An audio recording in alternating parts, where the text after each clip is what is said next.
miss it. Now on Bounce, one man is determined to make a difference in the lives of boys across the globe. Reginald Bean is here. He is the author of Unfinished, 40 Lessons on Purpose, Self, and Becoming a Man. Reginald, thanks for being here tonight. Thanks for having me. You and I were chatting here during the break. You had this troubled upbringing in Detroit, but worked your way up to being an executive with Coca-Cola Consolidated. How did your life inspire you to write this book? Well, you know, we all know the troubles that a lot of our young men face out here, and seeing that every day, you know, I had a choice. I can either go home and, you know, hit my garage door and forget about it, or I can do something about it. So I chose to step into and being transparent with our young men, saying, you know, regardless of your starting point, is really how you face your future. And I think you are a prime example that you are not your past. You don't have to be sort of held to the bounds of whatever your past is, that you can, you know, do what you want. The sky's the limit. Absolutely. Absolutely. What are some of the common things that young men struggle with, and how your book can sort of help them overcome these challenges? Right. So really two of the biggest things. One is self-awareness. Who am I? And a lot of the images that they see either portrayed out in media, you know, that's a struggle, because we're saying, hey, well, grow up and just be a man. Well, their image of what a man looks like is often skewed. So the book can help them really to stop and say, before we get into the 3 steps to success, or what do you want to be with your life, let's really talk about who you are as a person, as a young man, and the role and the impact that you can have on your community and your family.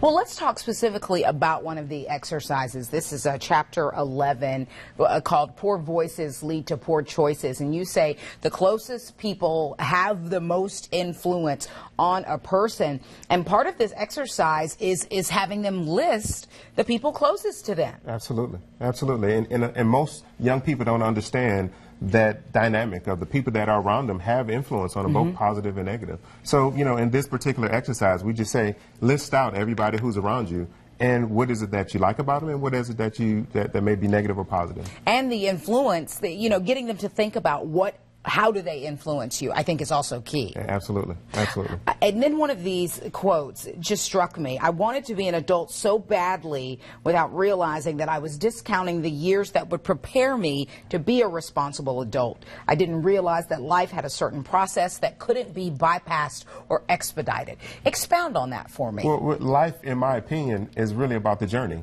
And one experience prepares you for the next experience. And too often, at least for me, I was too anxious to kind of bypass it. I was in middle school and I couldn't wait to get to high school. I was in high school, couldn't wait to get out of high school. Was in college, and then you realize, well, there is no going back. Now you're here. But there's so many key points that would have taught lessons that I should have learned along the way that I was trying to bypass. Well, really, you can't bypass them. And I think that is common for a lot of kids. You want to rush your childhood, rush adolescence, and then it's not till you become an adult that you realize how good you had it. Absolutely. Absolutely. As a kid. Yes, I couldn't agree more. Reginald Bean, thank you so much for being here. This sounds like a fascinating book, Unfinished, 40 Lessons on Purpose, Self, and Becoming a Man. You can purchase Reginald's book straight from his website or on Amazon.com. We have put the links for both on our website, WBTV.com. Again, Web Extras section, just hit that home tab. You will see it there. Reginald, thank you so much for coming out tonight and sharing your life story. Each one teach one. That's what I always say. Thank you. Thank you for having me. Still to come here, Donald Sterling.